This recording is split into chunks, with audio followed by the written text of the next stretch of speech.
মৃত সবুজ মিয়ার কন্যা মৃত আমেনা বেগমের ছোট্ট মেয়ে নিতুর সাথে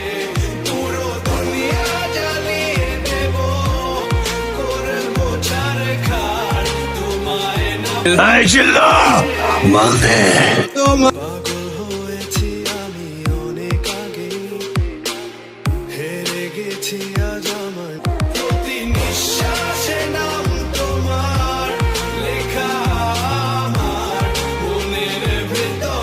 আমি কোনোদিন কোনো মেয়ে নিয়ে কোনো স্বপ্ন দেখে নাই। তোরে নিয়ে অনেক স্বপ্ন দেখছি। আমার সেই স্বপ্নে ভাইঙ্গা সুইরা বরবাদ করে দিয়া আরেকজনের সাথে সুখের সংসার করবি। আর আমি তোরে বাঁচায় রাখবো বাবসা।